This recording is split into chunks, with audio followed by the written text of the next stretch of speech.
just trying to source out.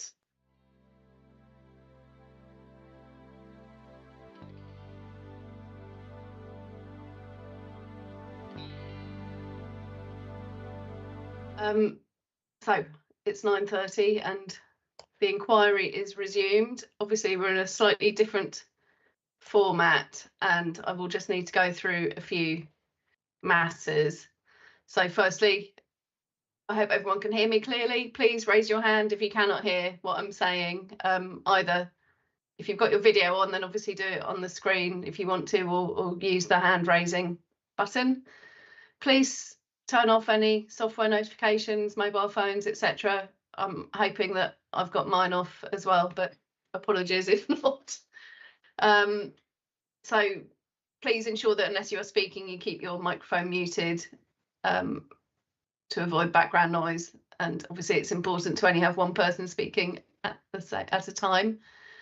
Can somebody just explain from the council what to do if you lose your connection or video? Who should be contacted if you have trouble getting back into the meeting?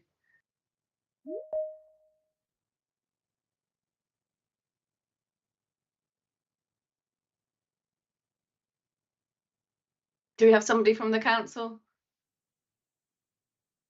to explain what to do if one of us loses the connection and can't get back in? Yeah, if anyone loses their connections, then just send me an email and I'll try and get you back on. Or okay.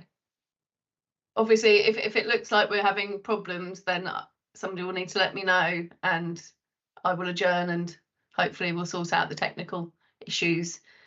If there's an ongoing problem, then please email my case officer and explain what's happening and we'll have to decide what to do. But hopefully technology will help us and we'll be able to get on without a problem.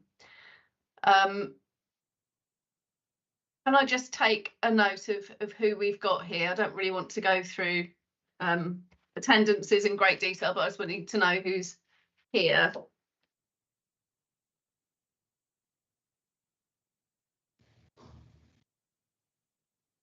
Perhaps from the appellant side first. Can you hear me, Ian Donahue? Yes. Yeah. Okay. So me, Rebecca Stanton.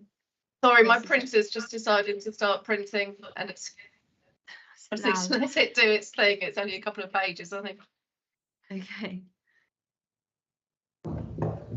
We're just waiting for the appellant counsel as well. Okay.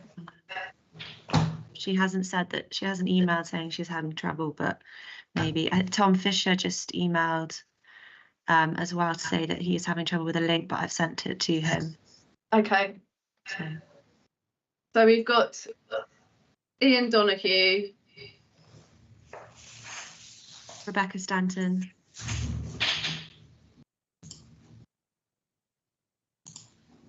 and there's who else have we got? Have we got Megan Thomas? I think Megan's having problems at the moment connecting. I just sent her the link, so hopefully she should be able to connect. Okay.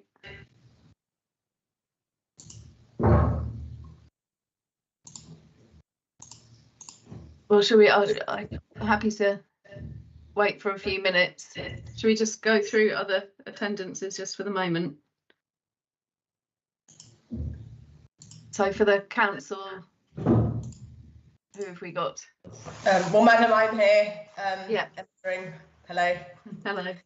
I can see various people on the screen, but I suppose I can let them introduce themselves, or would you like me to run through who you can see? Whatever works best, I don't mind. Well, I can see Mr. Morton, I can see Hello. Mr. Jupp. Good morning. Good morning. And I can see the committee room with Hilary Hudson, the council solicitor, and I think Hannah Goldsmith is there, and Jenna Flanagan and Sam Rawlings. You also have, well, you can also see Jenna and Sam Rawlings also on a separate screen. Okay. I've only taken note of Mr. Jupp and Mr. Morton because I suspect they'll be the only ones speaking. Is that right? Or are we going to hear from others? Possibly. I think that's probably right. And obviously we'll be discussing conditions and 106. So I suppose there's a potentially, you know, the council officers may have something to contribute, but I think the expectation is not at this stage. Okay. Well, if that happens, please remind me to make sure that I've got their details. I don't really want to go any further until we've got Megan Thomas. Shall I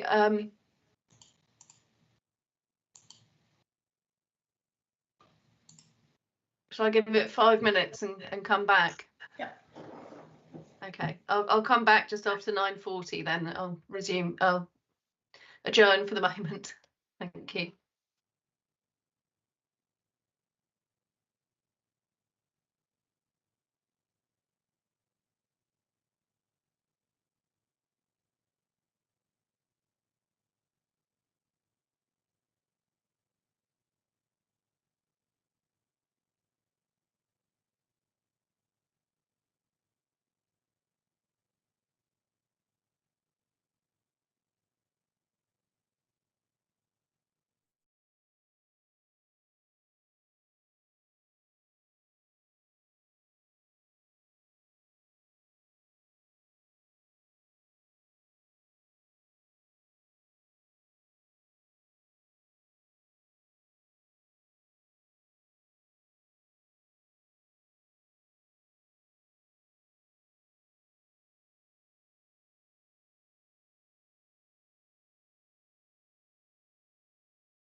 Good morning. I can see that we now have some more people. So I will resume the inquiry. Hello, Ms. Thomas. You've managed to get in. You're muted at the moment.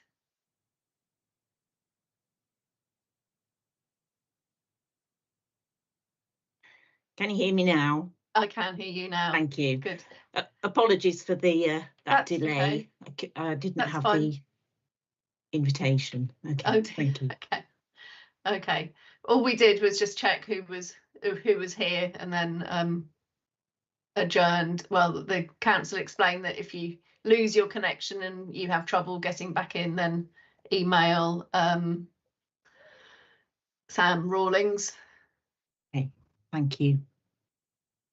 And obviously I will adjourn until we can work out what the problem is and all get going again.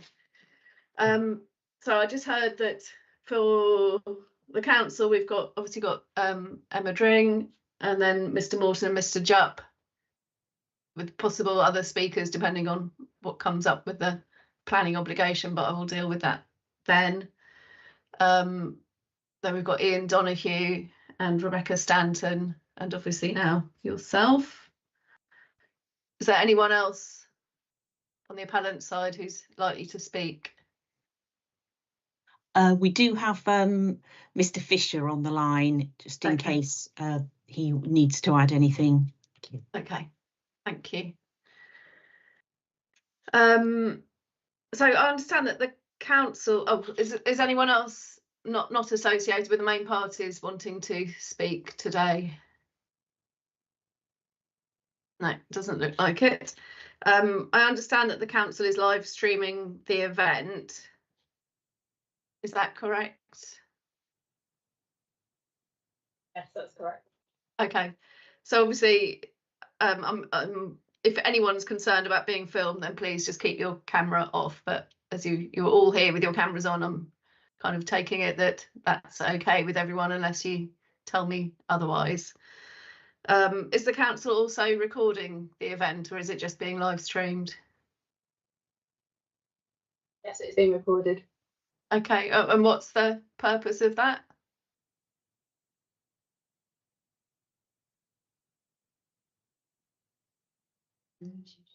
We believe it'll be made available on our Ferren Borough Council YouTube page. Okay, just for any interested parties, presumably. Yeah, okay. Does anyone have any objection to that?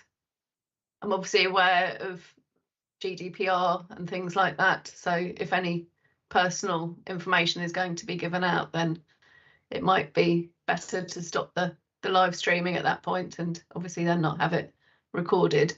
So I think we just need to be alert to that possibility. Obviously today I will be looking down and looking at I've got another screen, so I'll be looking to one side, but please be assured that I will be listening even if I'm taking notes or looking away or appear to not be looking at you. So apologies in advance, but that's where we are, isn't it?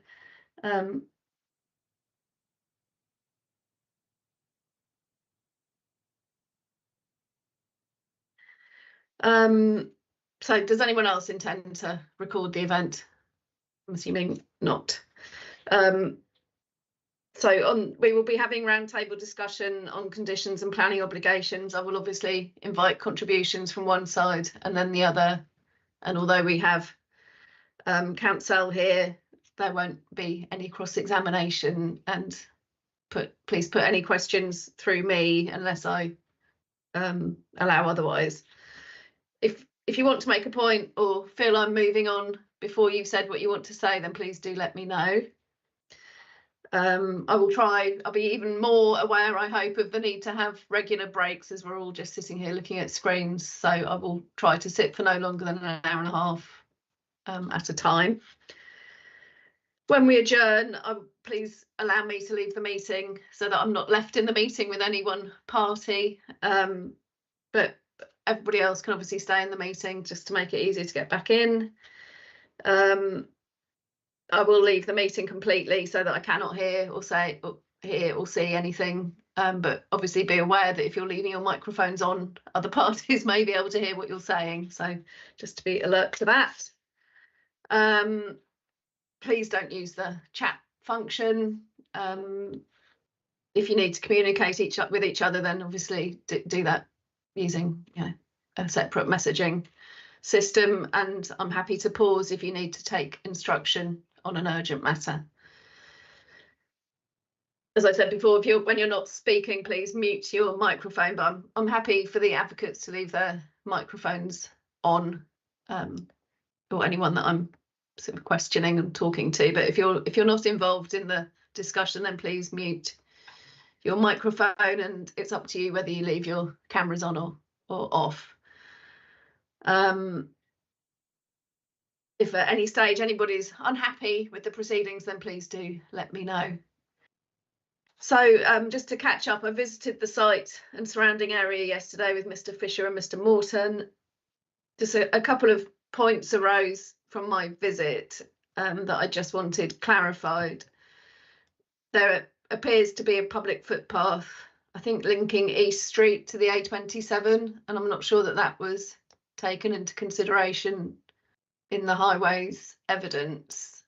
So if anybody wants to make any additional, I did mention this yesterday, that I would be happy to hear anything further that the parties want to say if it has any implication for their cases. That was the only matter that arose really on the site visit. So we can come, I'm happy for you to obviously have a think about whether you want to say anything, and I can hear any discussion on that once I've got through my comments here, or if you need a bit more time, then we could do that a bit later on. I know we've talked a lot about the lawfulness of any fallback position, but in hearing your closing submissions, I will want to hear about the implications of any of the planning conditions on the 2012 or 2012-2013 permission on the lawfulness of any fallback. And as I've said before, could I please have a copy of your closing submissions beforehand? I am aware that we've got quite a lot to get through today, and I don't want to rush you with your closings. So we will have to see how we are getting on and whether we can get through them today or not. Having got this far, there's no point in rushing the last leg, is there? So, but at the same time, I don't want to be, I don't really want to be in a position where I'm waiting another month to hear closings, because that's not really very helpful to anyone, is it? As I said on Friday, any applications for costs need to be done today, and I have seen the council's application. Thank you. I've not really had a chance to look at that yet because it only got to me this morning. But I'm assuming the appellant got that yesterday, did you? Yes, I did. But again, obviously do need to take instructions on that. Okay.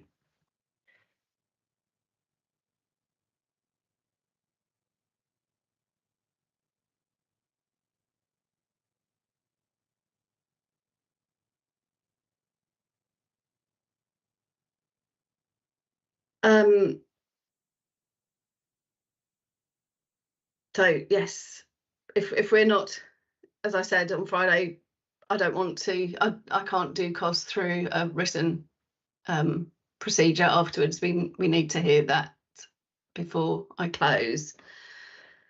So if it turns out that we haven't got time to do everything today, then we will have to arrange another virtual session, I'm afraid. I also asked about drainage matters that were raised by the neighbour. So hopefully we can talk about that, probably with the conditions. So yes. Has anybody got anything they want to say before we move on to conditions? Madam, just that Mr. Donohue's going to lead on conditions. Okay. And I can add information, yes, about the drainage situation as well. Okay, thank you.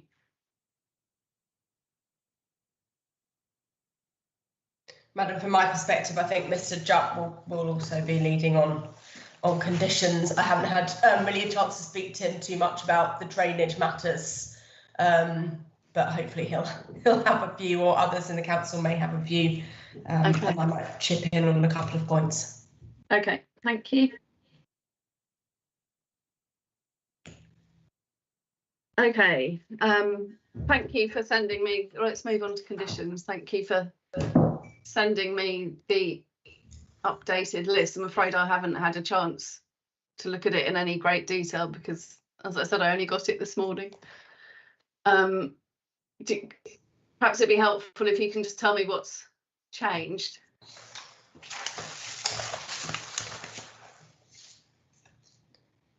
Yes, Madam, I don't know should we just check we're all looking at the same version? Yes. I've got a document that is headed Titchfield Festival Theatre suggested conditions 20/05/23, which should obviously be 24, and it's looks like this. Yes. That's Just what checking I that everyone's got the right thing before we. Yes. Good Thank idea. you. Thank you.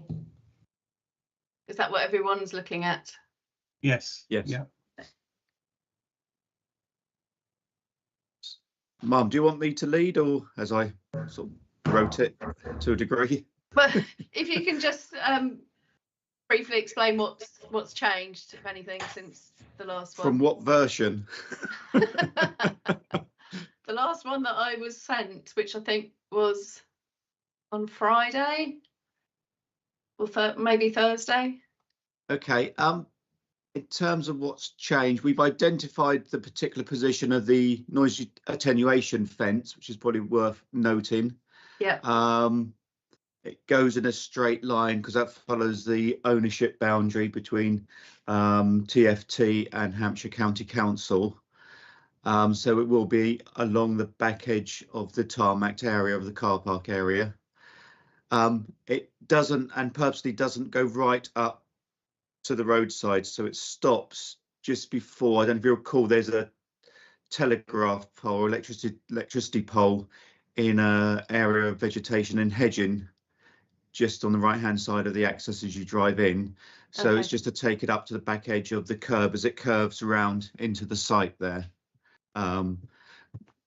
That's done mainly, one, because of the position of the pole, but also two, for aesthetics reasons in terms of travelling up and down the street scene, particularly when you come from the south, you won't really see it. No. So that's the purpose of that.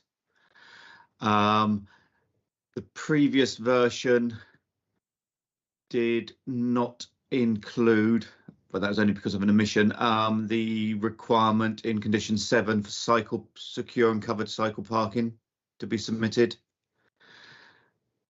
And the other changes also in the parking on the council's version of 1, in that it's referred to Mr. Morton's latest plan, which he provided when he gave evidence.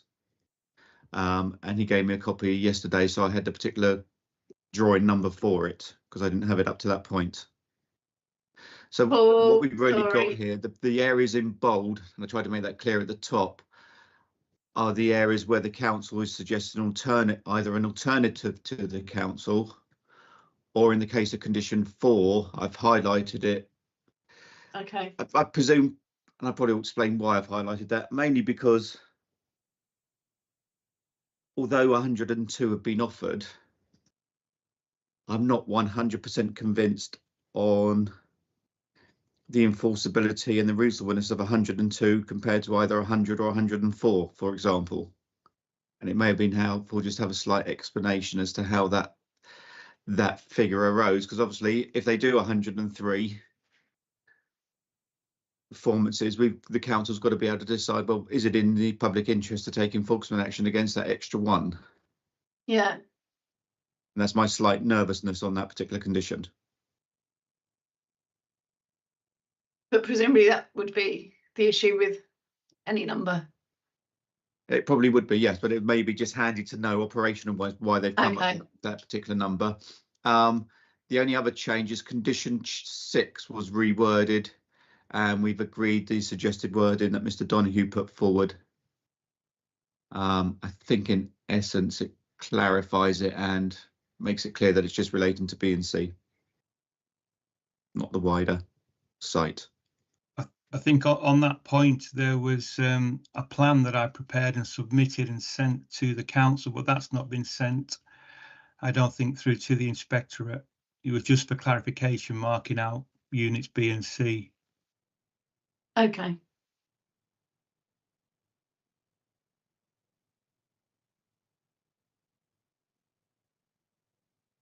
Thank you for explaining the differences. As I said, I'm still trying to look through the. I mean, I think so on condition 1, you've got the alternative parts C. That's correct. Yeah, that follows discussion. Yeah. When we had the round table on noise and the fact we want the noise insulation in the roof to be beneath the roof. Yeah. Partly because of our concern that if it's above, it may well result in development requiring planning permission, and how that exactly would work and look. And what's the council's, I mean, the appellant's view on I think, well, on that?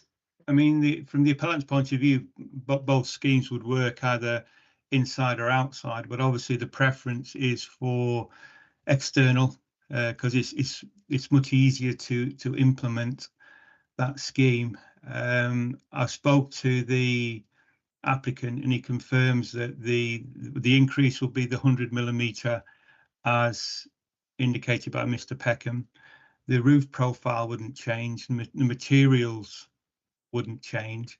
So to all intents and purposes, you're looking at a 100mm increase over quite a large roof. But my argument would be that that new roof would not be materially, wouldn't have materially affect the external appearance of the building, as in section 52.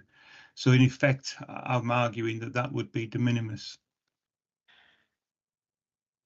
So I think section 55 probably meant this done. 55 too, sorry. Okay. Yeah. Thank you.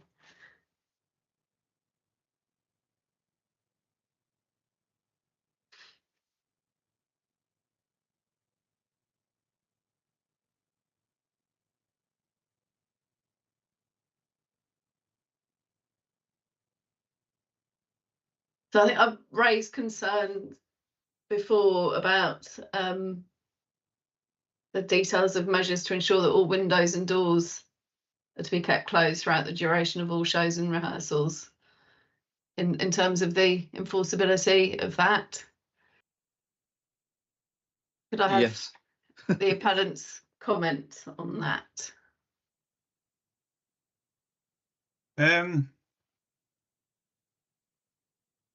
Well, obviously, it's a condition to be complied with, and it can easily be monitored and observed whether those doors are actually kept closed. So I think it's something that the appellant's quite happy to comply with.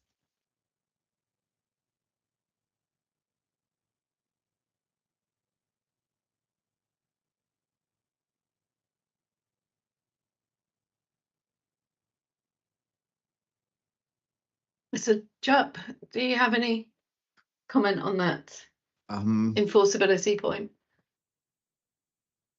Well, it can only be enforced retrospectively, and clearly the council themselves won't have the resources to monitor that condition, and they will be dependent on the residents. So it's going to be, it's not something we're going to be able to do proactively, it's going to be reactively and after the event, and will probably just result in a breach condition notice if it happens.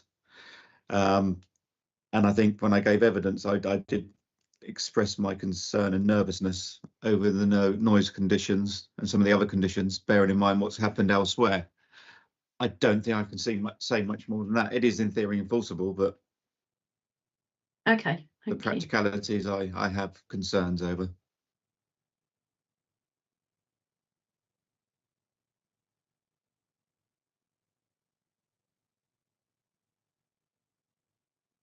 Mr. Donoghue, do you have any Yeah, other? I'm just saying that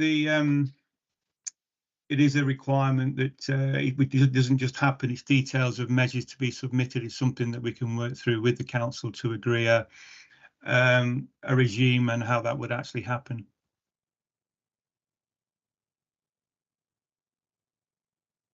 Okay, thank you.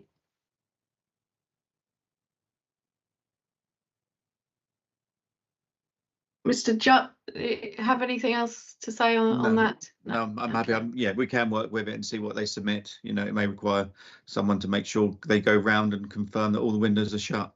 But yeah, we can talk about that. Yeah. Okay. I will obviously make drafting changes. Yep. So this exercise is really just to see whether the conditions meet the tests. Yeah. So Sorry, in that regard, I would say we have tried to agree all the times rather than have, you Yes. did refer originally perhaps having a maximum, but we have tried to actually agree a time now frame for each pit.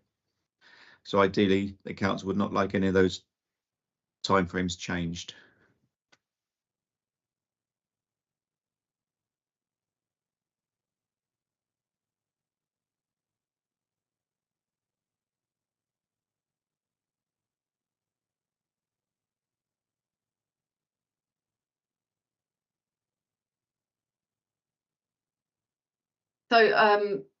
Mr. Jupp raised the question of the number of performances. Do you want to say anything in reply to that, Mr. Donoghue?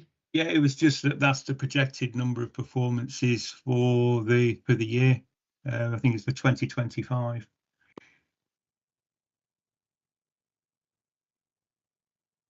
And is there any reason to believe that that's going to be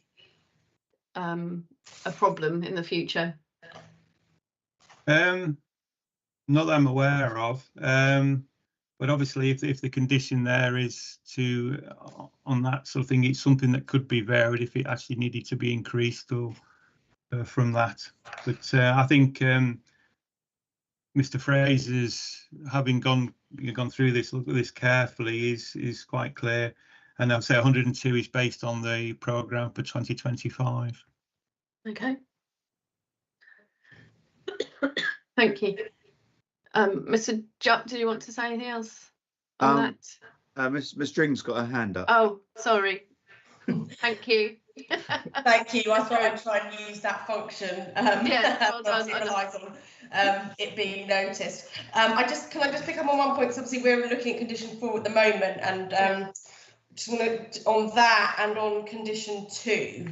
And there are other references within the conditions to the Arden Theatre. Now, obviously, we all know what that is and what that means. I just wondered whether, and this might be massively overkill, but whether that needs to be defined in any way at any point, or whether you're happy just to, you know, just I'm thinking down the line in some years to come, if names change and things, I don't know whether there needs to be some. I'll just float that. That just occurred to me.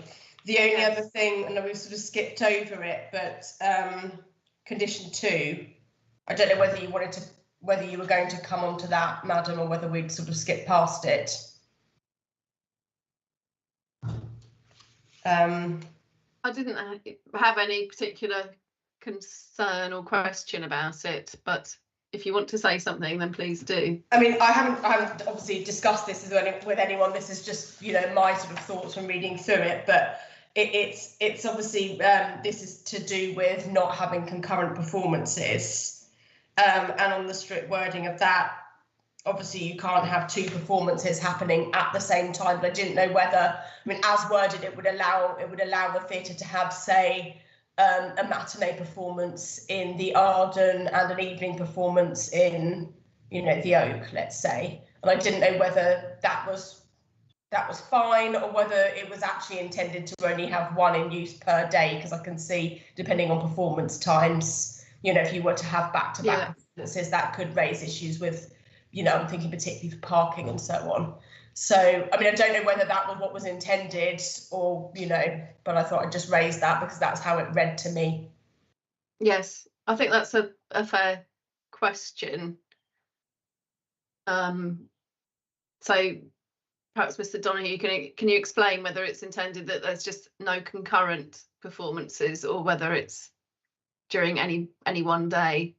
No, it's concurrent performances. So you could have a Okay. matinee and an evening performance on the same day, but you wouldn't have any of the three. You'd only have one theatre operating at any one time. Okay. I was going to agree with Mr. Donoghue until he said the last few words. It doesn't stop the two theatres within Unit A operating at the same time. What it No. does is stop either of those theatres operating with the Arden at the same time. Yeah. And that, I think that's the intention, wasn't It is, yes. Yeah. Yeah. So on that basis, that the condition says what you intend it to say. Yes, it does. Yeah. Yeah. Okay. On the drawing point, I think it would be helpful for future reference to have a plan showing what the names of the theatres are and where they are. I seem to recall having seen a plan naming the theatres. I would agree it would be helpful because we could tie in and make it absolutely clear what space we're referring to in condition 3 in terms of the Oberon theatre, rather than reference back to someone's proof of evidence, which is probably not the best way to reference it. Slightly clumsy, isn't it? Yeah. Could somebody send me a plan? I thought there was a plan showing the Oberon Theatre that was submitted. I'm sure there is, but if you Okay. could agree what that plan is and send it to me, that would be Okay. helpful. I just think rather it'd be than me handy to trying have a find sorry. it Yeah. and potentially getting it wrong. I think it'd be handy to have a plan which identifies just all 4 theatres very clearly. A single plan if we can.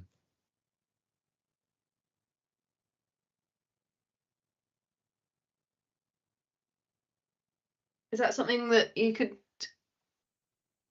Yes, something that do, we can. Mr. Donoghue? Yes. Okay. Yes. I'm not sure whether it could be today, but I will ensure one is sent. Okay. My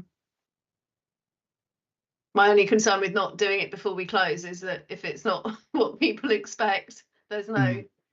It My could only end up with a backwards and forwards afterwards trying to sort it out. Yeah. Okay. I'll try, but my only If problem you is can. that I've got an appeal site visit this afternoon. So Okay. ironically, so. Okay. I mean, I think man, the risk is unlike it's a pretty low risk. So I think we all know what these theatres are and where they are. It's more for the purposes of, you know, officers or other, you know, owners years down the line who don't know. I don't think there's likely to be any issue with misnaming the theatres that we know exist. Okay, well, if you can get that to me as soon as possible, Mr. Donoghue, that would be greatly appreciated.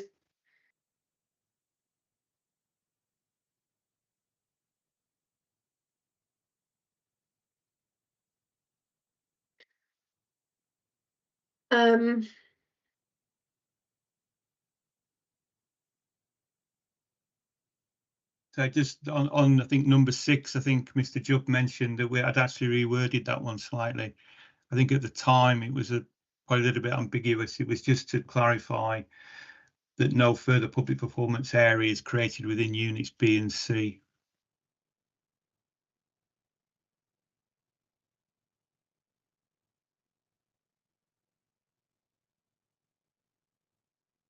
Okay.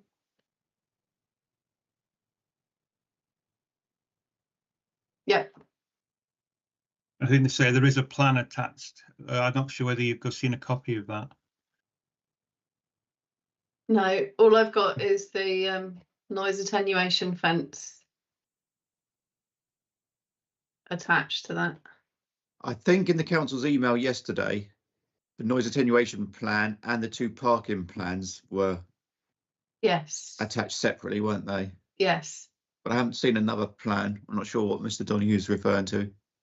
It was one that I think I'd sent through to Hannah Goldsmith, I think, and Rebecca Stanton, which just basically, it was just outlining which were units B and C, so it was clear. Oh, okay. Okay, perhaps that just needs to be forwarded. Okay. So I've not had that.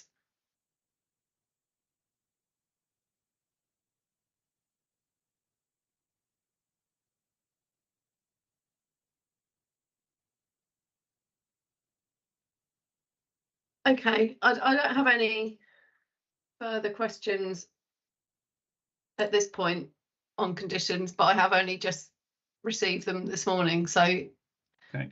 if I get a chance and have another look, I may have further questions, but at the moment I don't.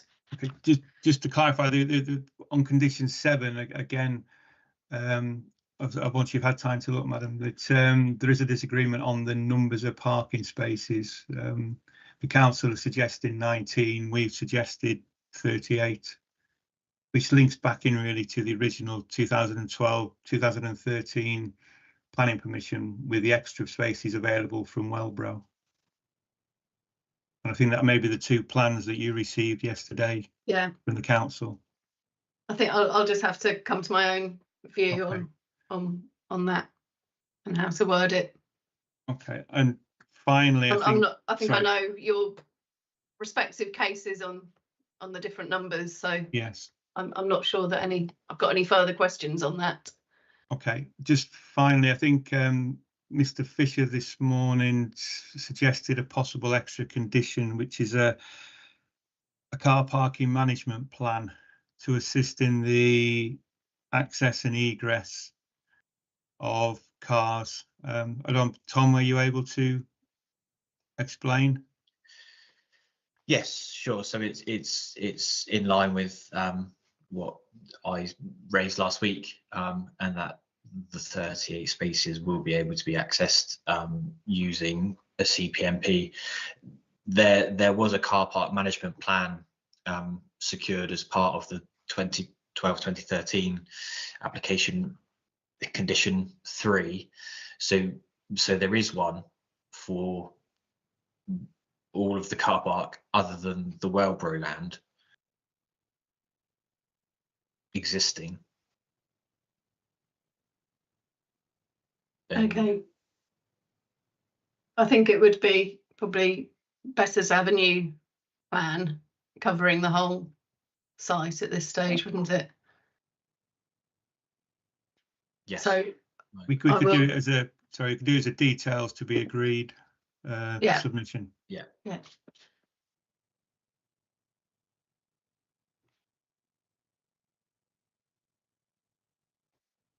Okay. Obviously, this is all without prejudice, but if I'm minded to allow, then I will write another condition or insert that requirement into one of the conditions we've already got there.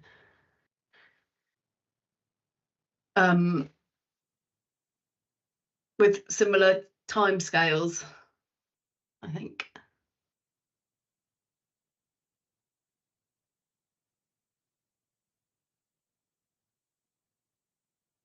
Right. If there's nothing else, oh, we've got hands up. Sorry. Who?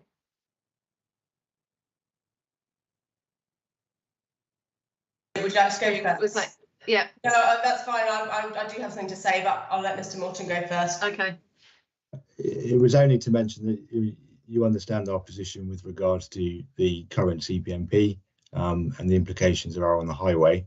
And just to note as well, the conditions with regard to the current CMPP, the car parking management plan, does make reference to not reversing on the highway, driving in a forwards gear, which isn't the position on the plan Rev PO4.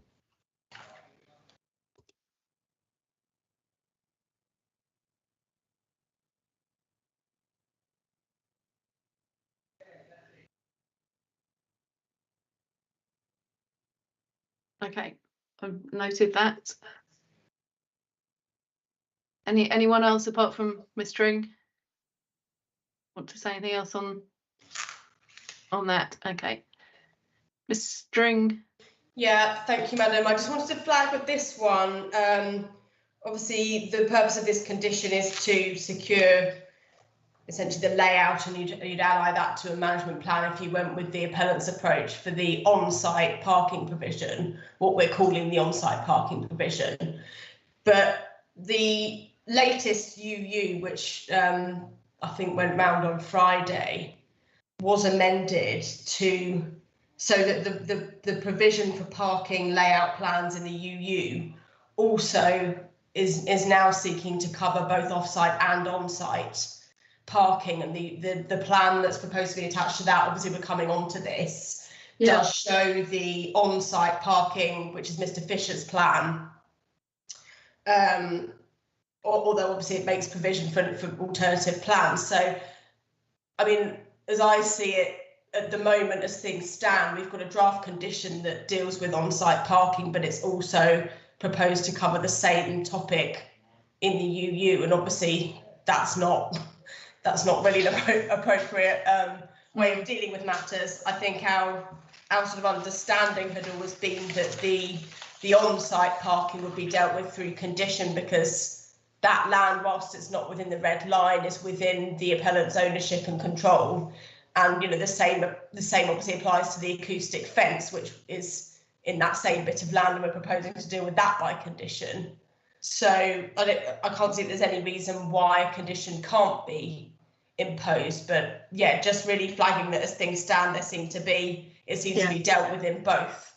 And obviously it needs to be one or the other. Yeah.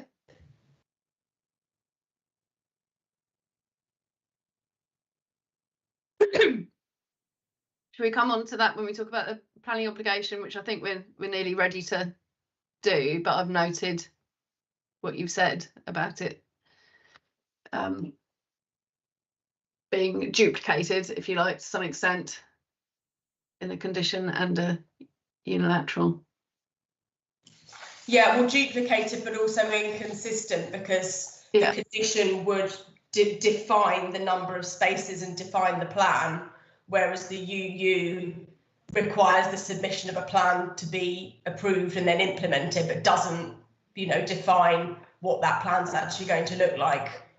So there's sort of two different approaches that are taken, as well as it be the topic being covered in both conditions and UU. Okay, thank you. I've noted that. Are we ready to move on to the planning obligation? In that case, Mum, did you want to? I don't really want to raise this, but did you want to discuss the neighbours' comments about drainage? Oh, yes, about the drainage. Thank you. No, I do want to cover that, so thank you.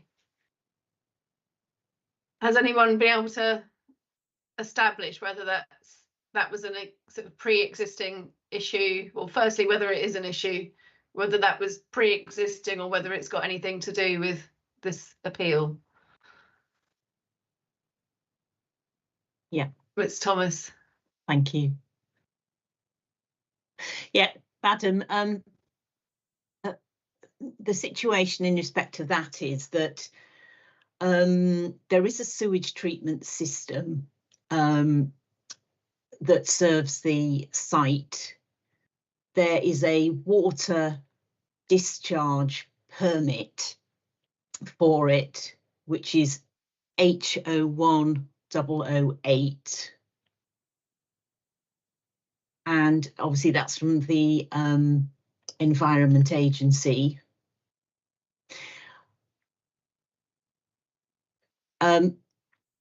We have had it regularly serviced since it's been in our control, but we do know that Wellbro previously, who had control, also had it regularly serviced.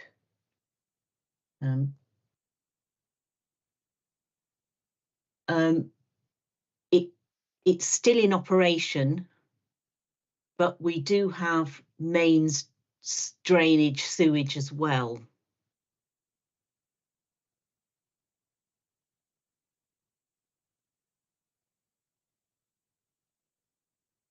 So, you know, we're not aware of a particular problem with it. The discharge from it is clear water, and it runs into a stream on Hampshire County Council land.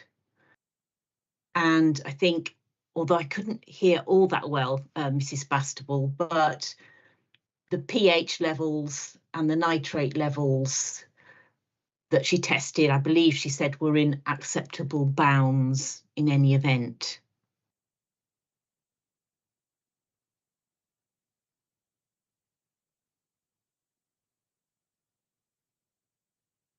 Okay, so do we know when that was in? I mean, has it been there for a long time? Do we know when it was installed? Presumably, if it was Wellbro, then it was. Yes, I don't know when Wellbro took effect. I'm afraid I don't know the answer to that. No. Okay.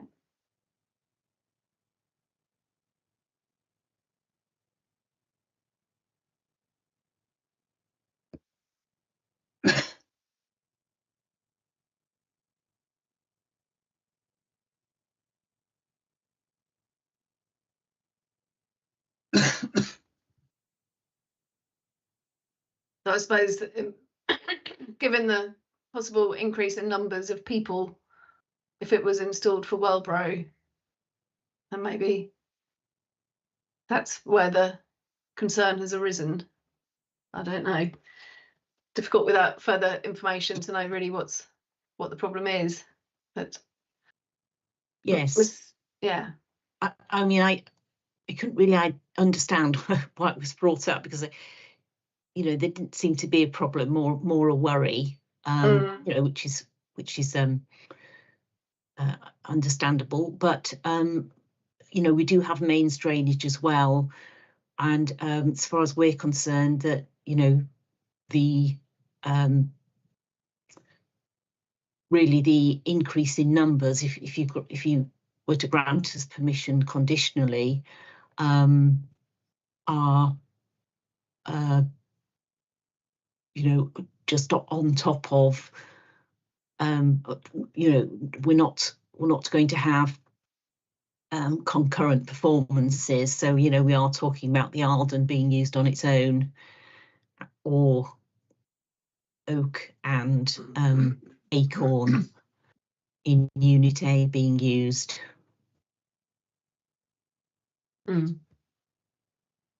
Okay. Ms. String, have you got your hand up to say something on that?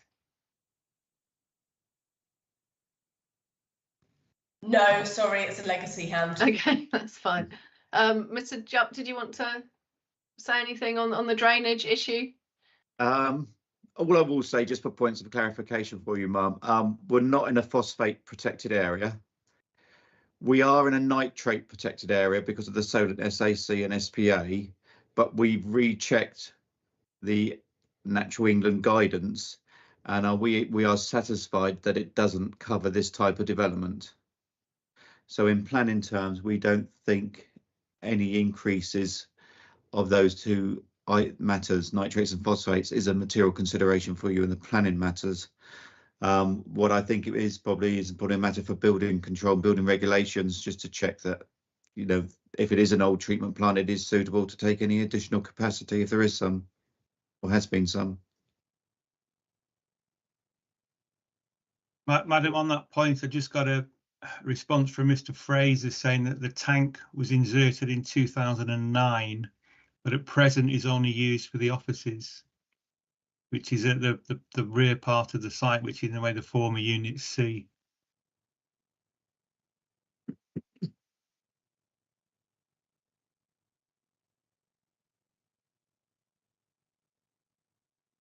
Okay, thank you.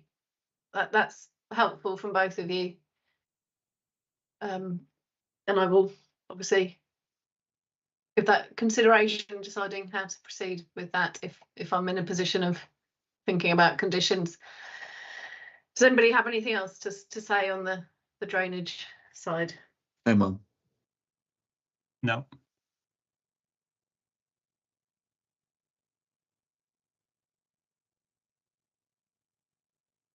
Okay, if we're happy to carry on, shall we move on to planning obligation?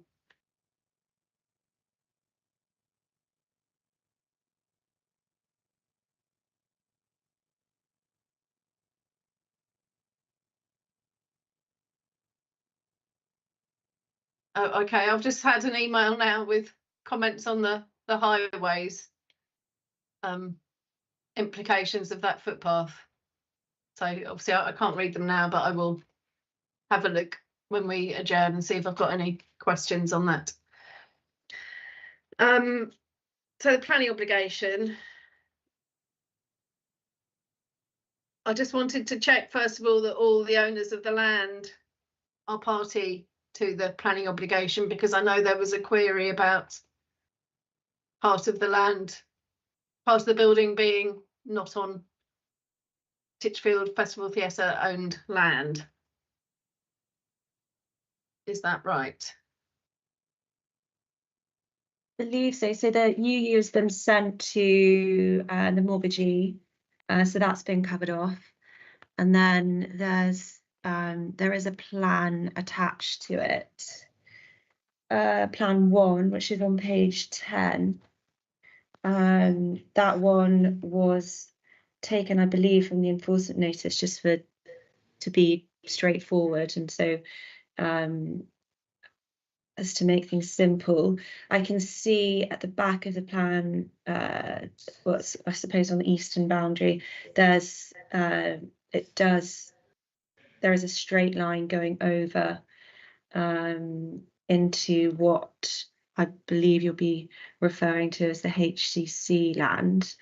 That plan could be replaced if necessary, because I don't think it needs to go over into that land. That plan was used just for, as I say, for ease, to avoid any disagreement there. HCC aren't added as a party at the moment because it wasn't, as an owner rather, because that wasn't the intention. And of course, because it's a unilateral obligation as well. Perhaps we could provide today a more accurate plan, because I don't think that land needs to be included.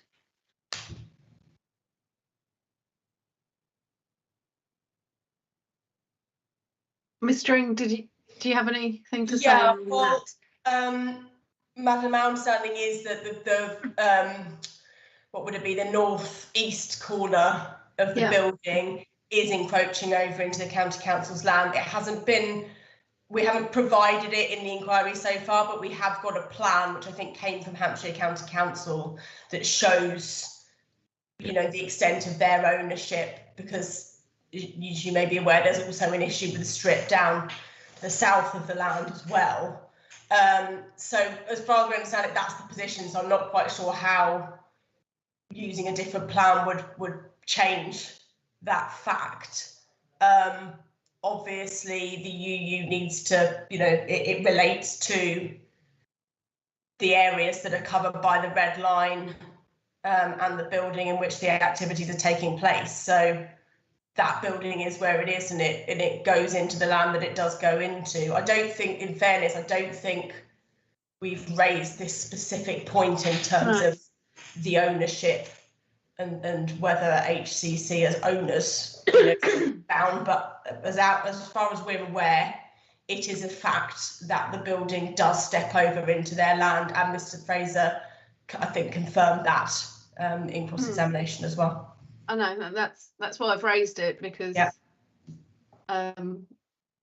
seems to be a bit of ambiguity about whether it's the UU binds all the owners.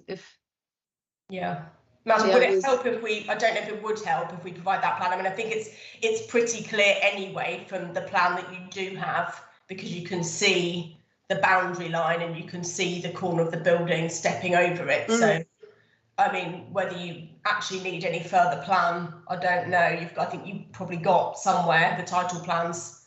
I have, yeah. Somewhere. I just wanted the council's view really as to whether they feel that it's an issue that the red line includes land that the person or the bodies put on the UU as owner don't own. Well, I suppose if an owner isn't bound by UU, then it means their interest isn't bound. I don't suppose. I mean, that's my sort of instinctive reaction to that. It's only binding the interests that are, you know, identified in the UU. I mean, it may be that that's not really a problem given the area that we're talking about. I don't know whether I'm literally just saying that, you know, this point, as I say, it's not something we'd really raised. So No, looking no, at it's just- looking at the council meeting room and just checking whether anyone there's got anything further they want to add on that point. I don't know if I can come in. Good morning, Marv. I'm Hilary. Good Hudson. morning. Sorry, I um, can't hear you very well, and I would just like to take your very name. loudly while we try and turn up the volume. Okay. I'm Hilary Hudson, and I'm the solicitor for the council. Okay, so you the instructing solicitor. I am on, yes. Okay, thank you. I just wanted to say that yeah, I don't really have a huge amount to add to what's already been said, but I think in light amount of land that is subject to the theatre use, the inclusion of a small area of land that's not bound by the unilateral is probably not a great problem, and probably would not affect enforceability. Okay.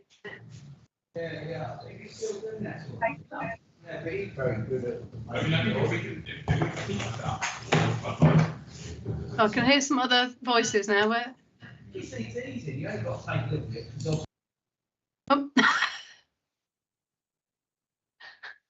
Okay. So I'd just be interested to know whether you therefore think the red line plan at Plan 1 should be amended to exclude that land, or whether it doesn't matter. I think whether or not the plan includes that land or doesn't, it's only the parties to the interests of the parties to the unilateral that's bound. So to a certain extent, it doesn't really matter. But for clarity, you could amend the plan as Rebecca has suggested. Yeah, I suppose just adding to that as well, I guess what we're trying to do here is just find a way through, and it's not really a point of dispute. So if you look at the definition of the land as well on page 4, we did put means part of the land known as 71 to 73 for identification purposes only, edged with a red line. Okay. So that would assist and I hope confirm what Miss Hudson's saying as well. That's fine. Okay. Thank you all. Sorry, too much talking. I'm getting a little cough.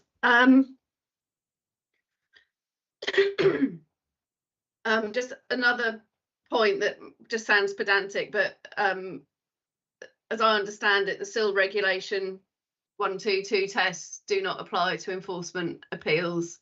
So the tests are those set out in paragraph 57 of the MPPF. I know it's just a minor point, but yeah.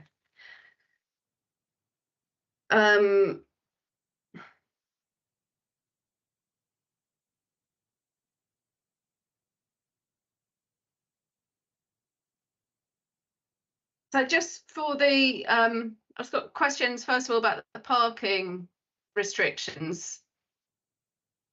Is there a costed scheme of some sort for the actually getting those implemented on the ground?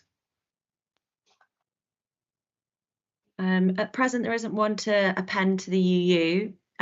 Is that what you mean, Madam?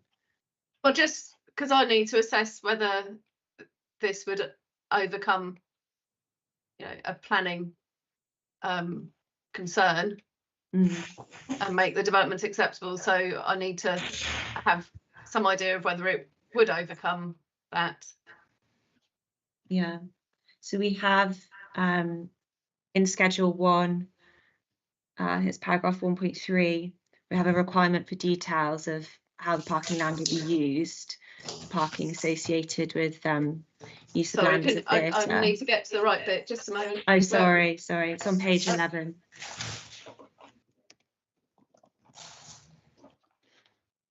Madam, were you talking about the parking land, or were you talking about the TRO? No, I'm talking about the parking restrictions. The Yeah, TRO, the TRO. yellow line. That's what I thought. There is an indicative plan that I included within my proof in Appendix J, which shows a potential parking scheme and the extent of that. And that's the Schedule 4 plan to the UU. Madam, I'm sure you recall this point was covered in evidence, and our position on it has been set out in the position statement, the updated position statement that we submitted. Yeah.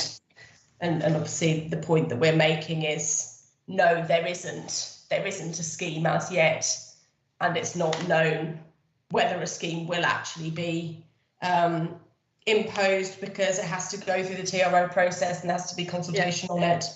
So that's our position on that. Okay, I just wondered whether anyone had actually provided an estimated cost of doing the TRO, and obviously I understand the TRO process, that there are questions during that, you know, as to what the final form would be, but I just wonder whether there was some sort of ballpark cost. There is of the whole process.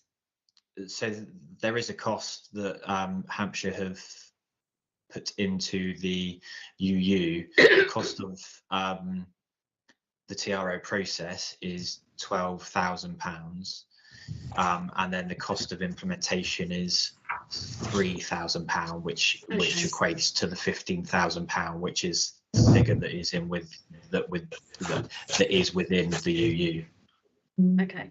But just to confirm, the £3,000 is based on the potential option put forward by Mr. Fisher, and that's yet to be determined as appropriate or practical.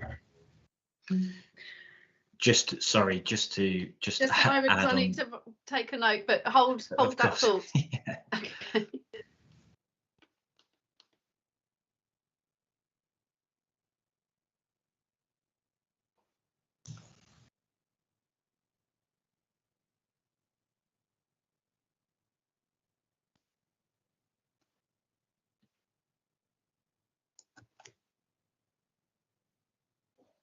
Okay, yeah, Ms. Fisher.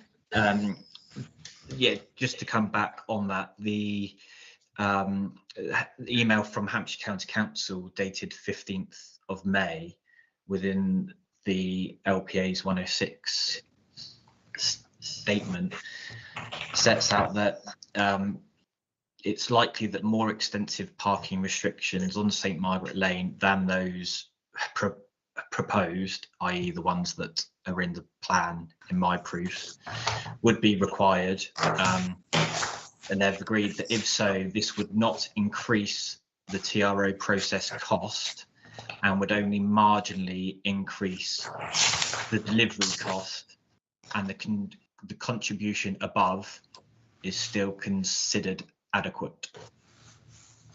Okay. Well, Madam, I think that point just goes to the issue of certainty that I've already highlighted, because basically what we're being told is, you know, it might need to be more extensive than has been shown, but obviously we don't know how extensive that might end up being. And so in order, you know, to actually assess what the impact of that might be, that makes it difficult.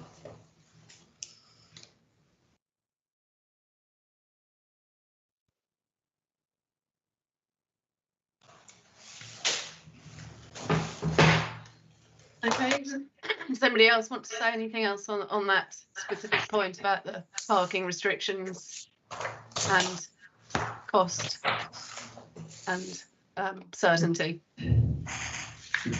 Thomas, sorry. yeah, that's fine.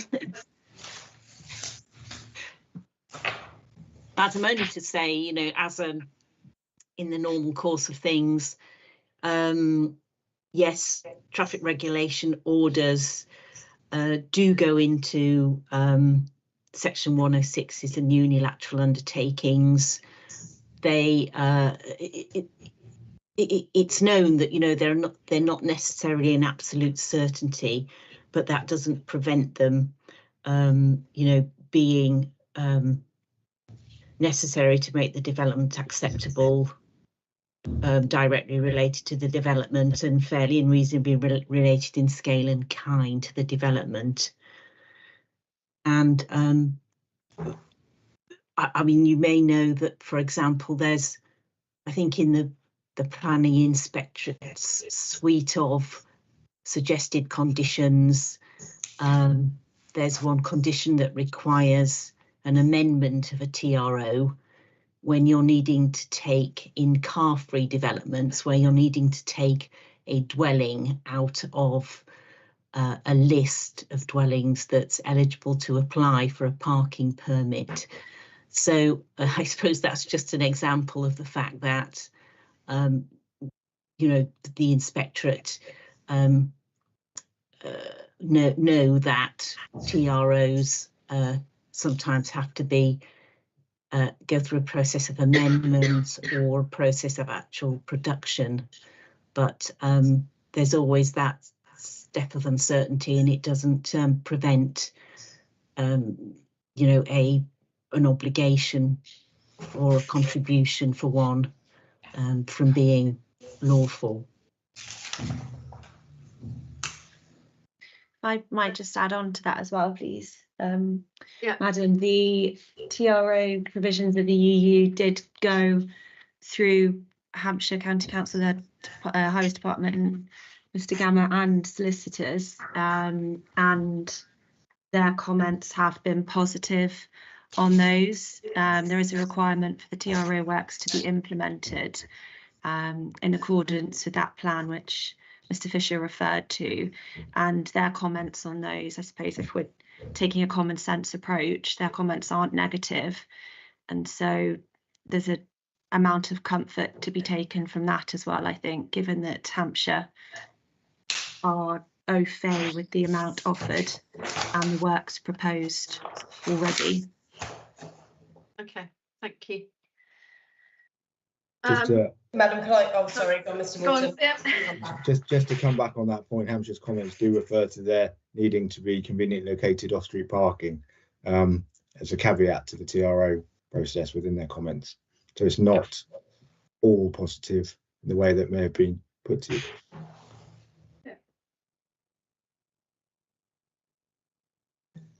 Madam, that was obviously that was one of my points. The other point was just to say in relation to, you know, I don't think we're suggesting that, you know, a TRO can never be, you know, TRO contribution can never be sought by way of a planning obligation. But I think obviously in a lot of schemes where that's considered, these would be planning applications that have been through an extensive process of, you know, submitted plans, consultations, working through issues, developing, you know, ideas with the county council. And so one can see that, you know, potentially in other cases there might be a greater level of certainty over a scheme and what that scheme would look like. Whereas here, obviously this, you know, these UU proposals have come relatively late in the process and in the context of an enforcement appeal where there obviously hasn't been that process. So, you know, I think, and we're not, as I say, we're not suggesting it can never be appropriate, but I think that perhaps explains why there is the sort of greater level of uncertainty here than there might otherwise be.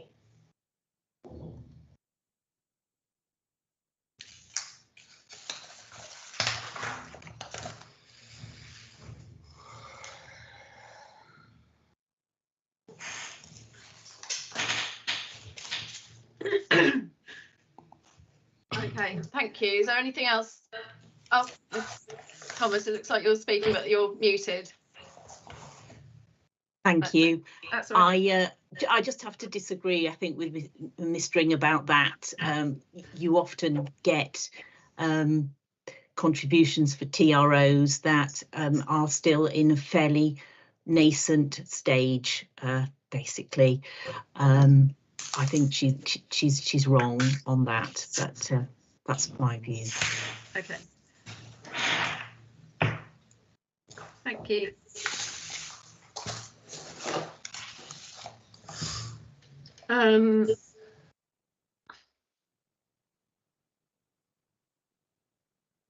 Okay, so similar really concerns or questions rather than concerns about the modal filter, but I note Hampshire County Council seem to be saying they don't think it's necessary.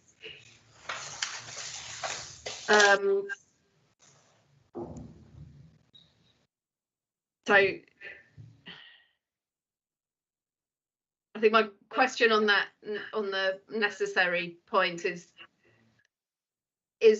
was the objective purely in relation to cycling, or were there other objectives with the modal filter in terms of sustainable transport?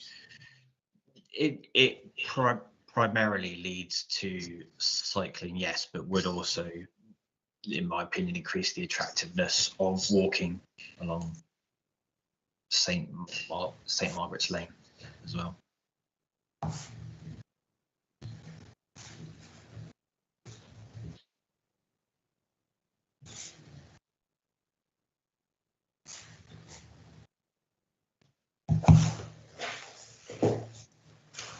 Somebody else want to say anything on that specific point about the aims of the modal filter?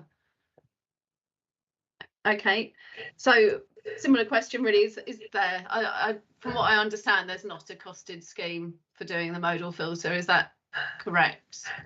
That's correct. Correct. Okay.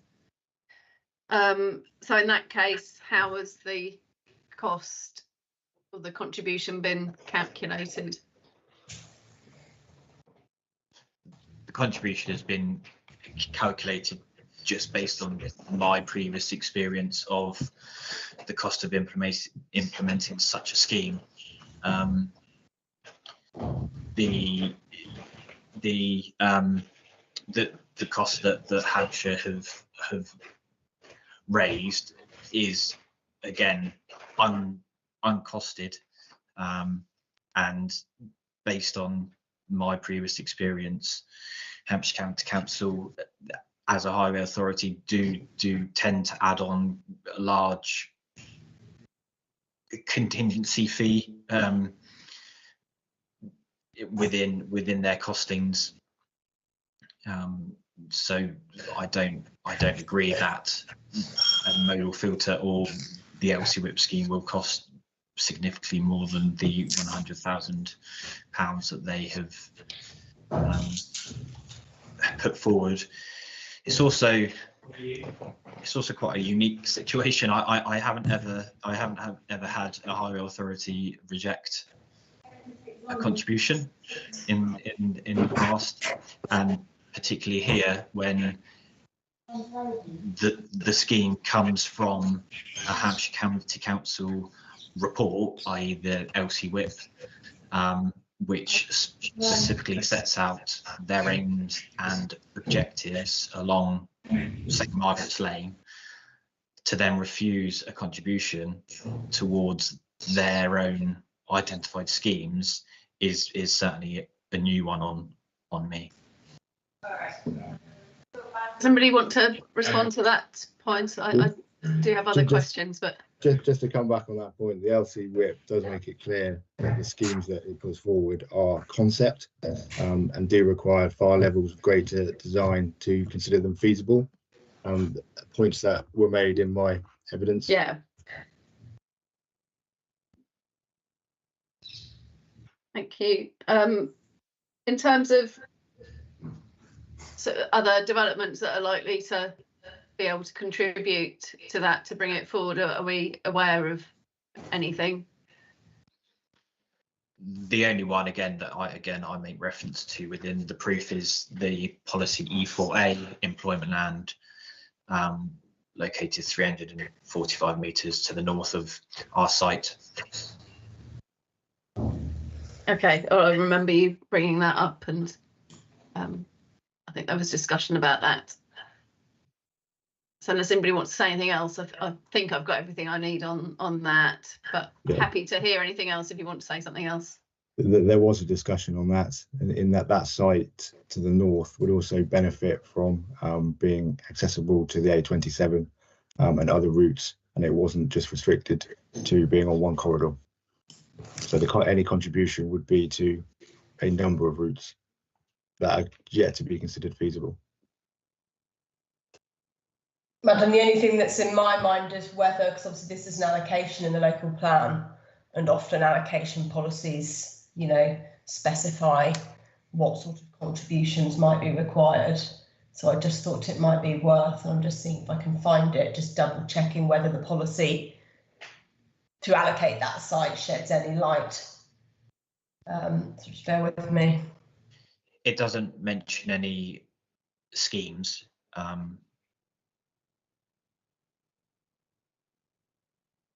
No, it doesn't impose any requirement to contribute to any particular improvements in the way that obviously you do sometimes see that in allocations, and it's not the case here. Okay, so it doesn't help us either way. I think it helps us, but for your reference, it's on page PDF 186 of the local plan. Is that allocation? Okay. Thank you. Thank you.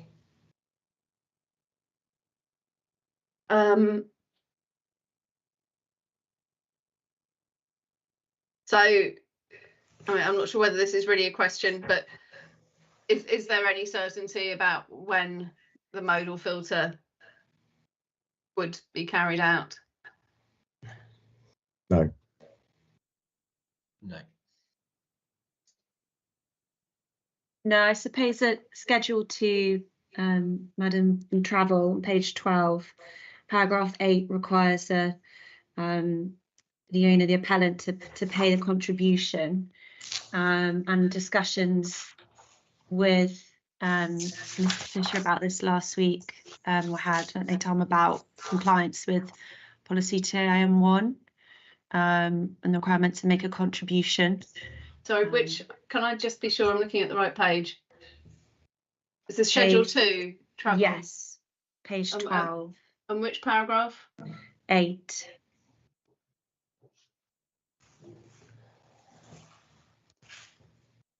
Okay. So I've got the owner hereby covenants to pay to the county council the modal filter contribution within 3 months of the date of the permission. Is that what you're referring to?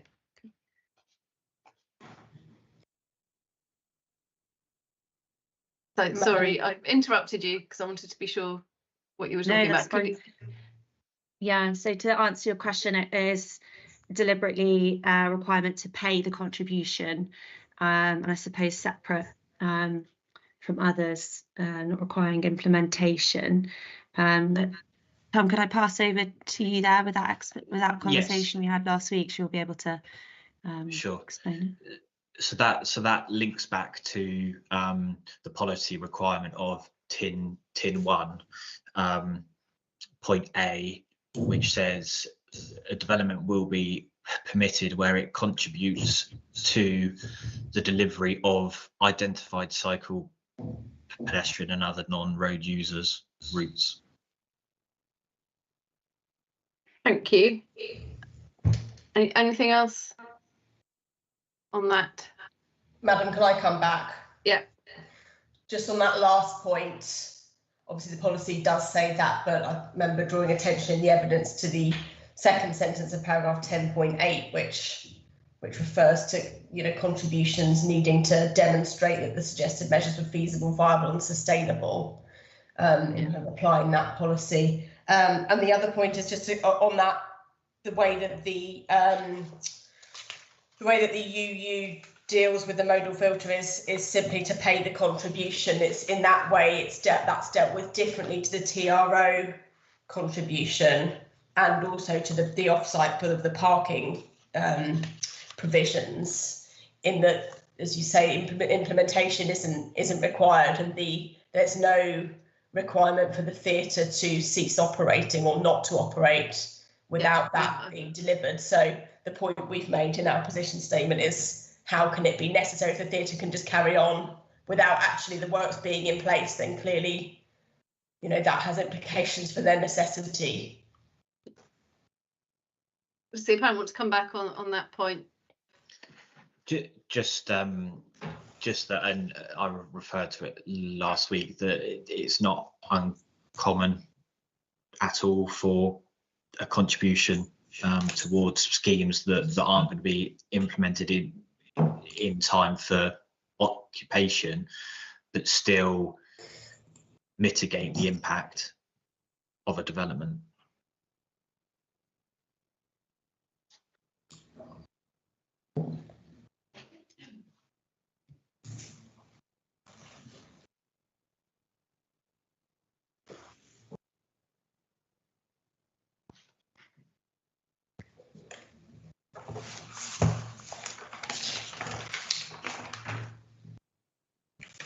Okay.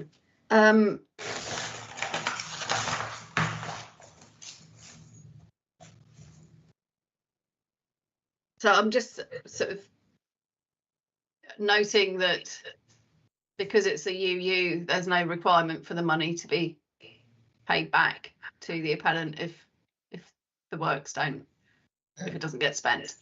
So,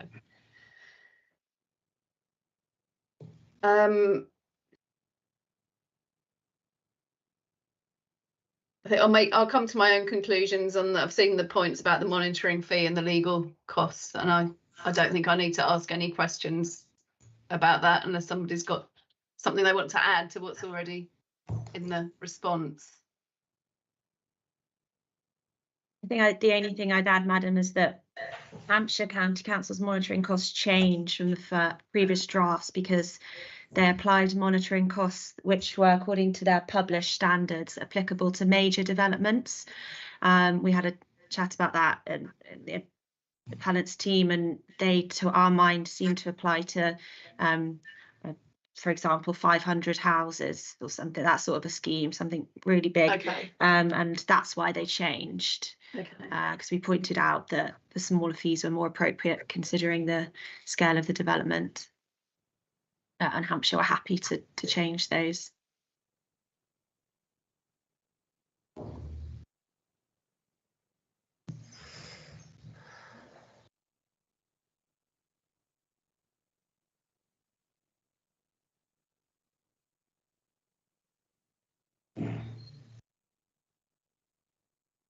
Right, I don't think I've got any further questions on that. So unless somebody wants to say anything, then I'm happy to move on. It might be a good time to have a short adjournment, I think, as we've been sitting for an hour and a half now. Go on. Sorry, if I could just add as a drafting point, I've noticed going back to Schedule 2, again, page 12. Yeah. At paragraph 6, I think it's 6 lines down, sort of in the middle, there's a reference to a capitalised term of surety, and that was put in by Hampshire's legal team. That whole paragraph was theirs, relating to the bond. That we asked if flexibility could be added to allow for a cash deposit as well, a bit like you'd have in a section 278 or 38 agreement. But I don't think Hampshire have put in a corresponding defined term for surety. Now, I suppose as a matter of common sense, we all know what that is. It relates to the travel plan bond. But just to say, if you want to, it would be a very simple definition that I could suggest, or it could even be added as a manuscript amendment upon completion. Okay. So a housekeeping point, if you like. Okay. I've noted. Yeah. So with the, obviously I'm not, it's not my role to suggest changes to the planning obligation. So what's your timescale for a completed and executed deed? Yeah, so we have the Unity Trust Bank teed up, if you like, to execute electronically. They're happy, they don't have any more comments. It's just a case of, I think someone in the Thrings team has tried to contact PINS to see if electronic execution would be and completion would be acceptable. Apparently our team had on another UU recently in the past few weeks that accepted. If that is the case, and sorry, I can't see why not. I mean, it's the council's you know, we're not the enforcer, so it's really just having a copy that everyone's happy has been correctly executed. Yeah. As a deed. Yeah. So I don't have any preference as to what form that comes in, as long as everyone's happy with it. Okay. Or if not happy with it, tells me why they're not. Yeah. Sure. Okay. But, So as I said, if we're not the enforcing authority, so it's really for the council to be happy that they've got a deed that they can enforce. I can see there's a hand up from the council's team.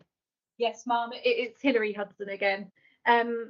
Just to pick up on that point, that's not why I raised my hand, but yeah, provided the deed is validly executed in accordance with the, you know, the company articles and so on, we wouldn't have an issue for it being electronically executed.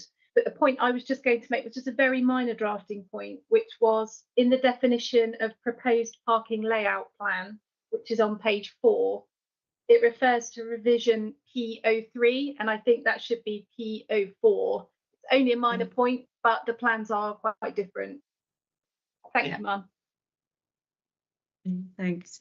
Okay. In which case, I suppose we could create an engrossment today, and then it's just a case of getting the bank and then the appellant to e-sign that. We've got electronic signature software that we can use. So I think at the very outset of the inquiry, Mum, you noted up to a week after closing, which if we're doing electronic execution is absolutely fine.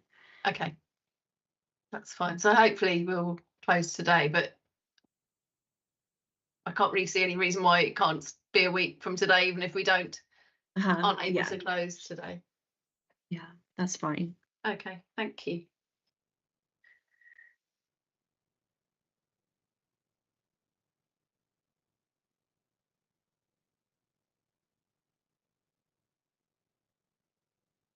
Right, so if we finish with planning obligation and conditions, I just want to have a look at the email from Highways to see whether there's anything that we need to talk about there. I think, has that come from both of you together? Okay. Yes. So Yes. hopefully it's self-explanatory and I don't need to ask any questions about it. But, in which case we're just looking at costs and closings. So Ms. String, thank you for sending me your written application. I've not had a chance to read it. Ms. Thomas, where are you with responding? Could I just clarify that there is only one copy of the application for costs and it's not been amended, and I've got the most recent.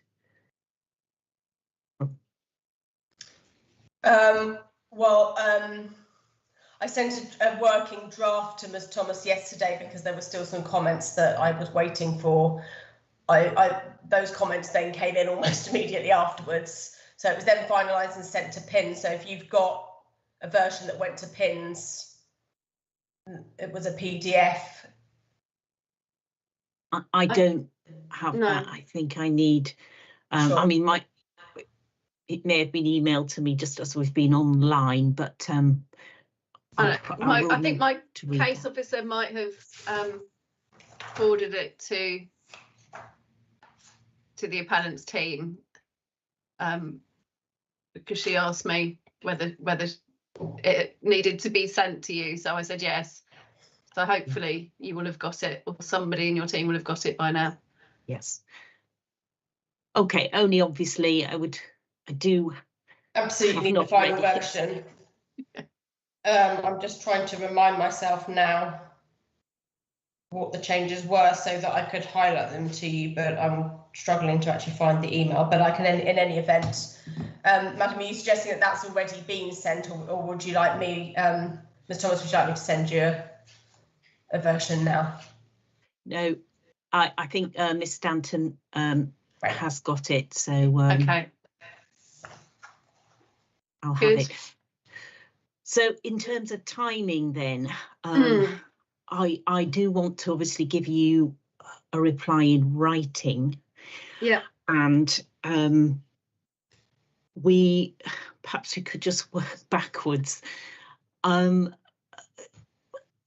It is obviously it's necessary just to finalise my closings. Yes. My closing will take, I would say, an hour. That's useful. Yeah. Possibly a little bit longer.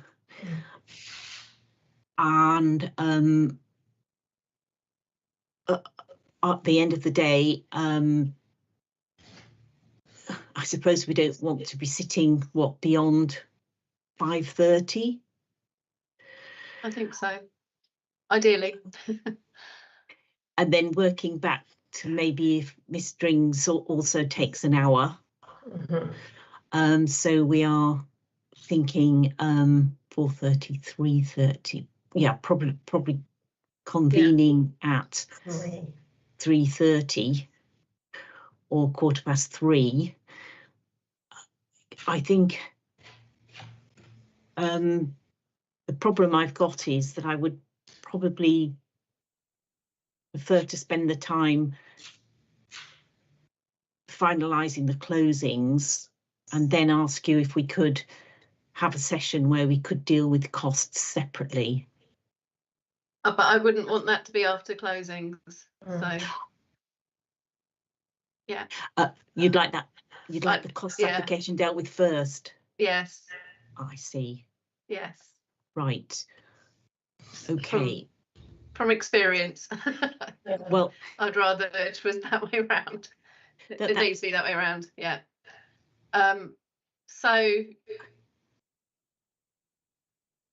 I understand that then. So I don't think we're going to be able to have, there aren't that many hours left in the day, I think, to need to be able to write it, deliver it and deliver closings. And also then the council needs to be able to respond to that.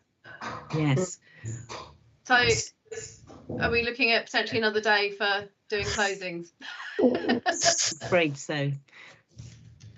I think it sounds like it, whilst I really am not keen for a number of reasons, I think it possibly might make sense because I do appreciate, you know, my own friend has only just had my final, she had it yesterday, but admittedly not until about 2 p.m. And obviously we were both trying to write our closings yesterday. And she obviously needs enough time to actually properly look at it, consider it, take instructions and formulate a response, which, you know, isn't something that, you know, one can just do very quickly. And I wouldn't want, you know, that to be prejudiced. And equally, you need to have our closings in as, you know, finalised and good a state as they could possibly be. So, as I think, as you said at the beginning, there's probably not much point, whilst we're all probably keen to, you know, get it finished, there's probably not much point in trying to kind of compress everything, and so that as Thomas and I are sort of rushed in these final points, because that won't ultimately assist you. No. Do we have any, I mean, I have availability this week, but does anybody else have availability this week? Because I'm then off for a week and then I'm going to get then involved in other cases, which will then make it difficult to slot something in, and I don't want it to be, you know, dragging on. Well, I mean, speaking for myself, I think I could do, where are we? What day is it? It's Tuesday, isn't it? Tuesday today. I could probably do tomorrow afternoon, or I could probably do Thursday at some point.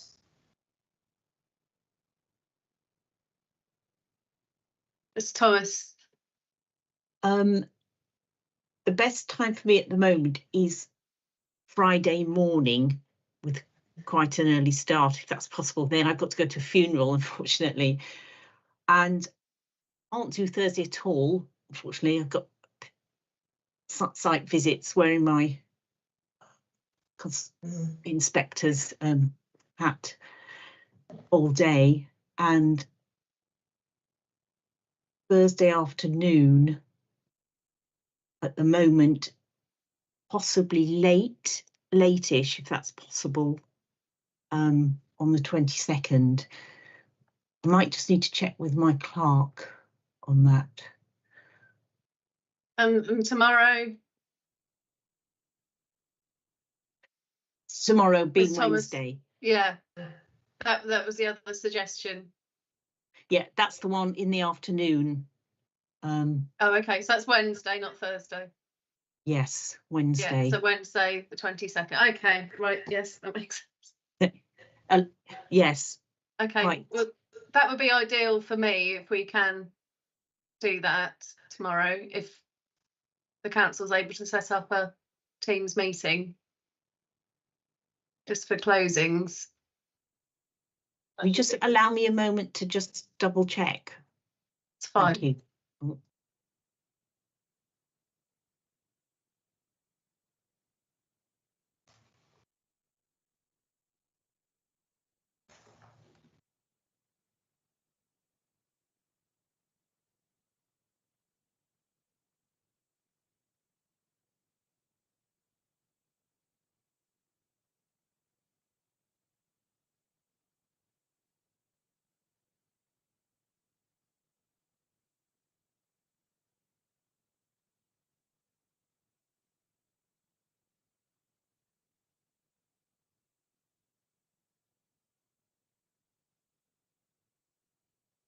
Yes, would it be, it is possible, would it be possible to say, do a 2:30 start on Wednesday, yes, tomorrow?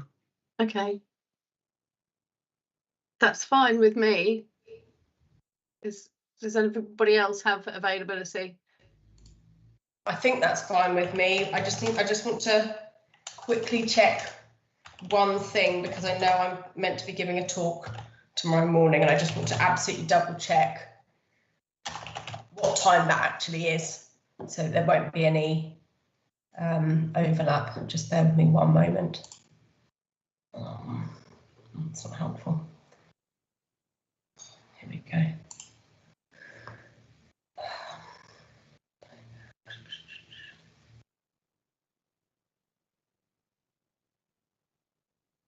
Yeah, no, that's between 11 and 12, so 2:30 should be fine for me. Thank you. Okay. So do you want to respond, Ms Thomas, to the cost application at the same time? Yes, thank you. That would be better. Yeah. Then I can get instructions about the historical things. You may know I wasn't instructed right at the start, so I'm a little less informed than most on that. Okay, and I mean, if necessary, we can have then a short adjournment, Ms Drinks, if you need to consider anything that's said in response to your application. Yes, absolutely. I don't know whether the intention would be to respond in writing, and obviously if so, and I was able to consider it earlier, then that would shorten things, but appreciate, you know, that might not be. I think we need to be realistic. That means yeah, what can be achieved, and I'm happy to write. Obviously, Ms Thomas, if you are able to provide something in writing to Ms String, then that will assist. But if not, I think we'll just have manage. to make the best of it, won't we? Yeah. Yeah. I'll try. Okay. Okay, so we don't need to meet again today on that basis. Then we were going to adjourn. I was going to have a look at the highways comments. But I think we could probably do that tomorrow afternoon. I'm hoping it's not going to raise anything else. I'm afraid I'm potentially not available tomorrow afternoon if there are questions on that. Let's do it now then. If we just adjourn for 10 minutes, and I'll have a quick read through and then come back. Thank you. So let's say at 11:30. Okay. Lovely. Thank you. I will adjourn now, and we will resume at 11:30 this morning. Thank you.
Hello again, everyone. Are we all back? Just wait for Miss Dring.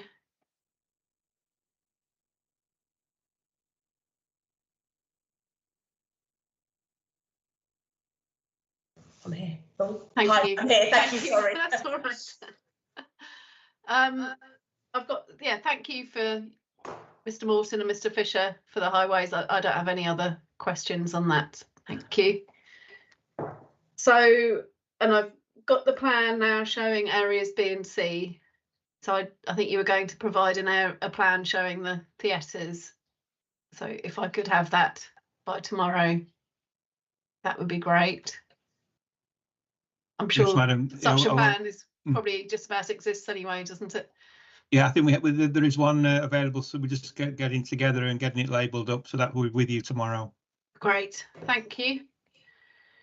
So on that basis, I don't have anything else to say, Miss Dring. Can I just raise the time for tomorrow again?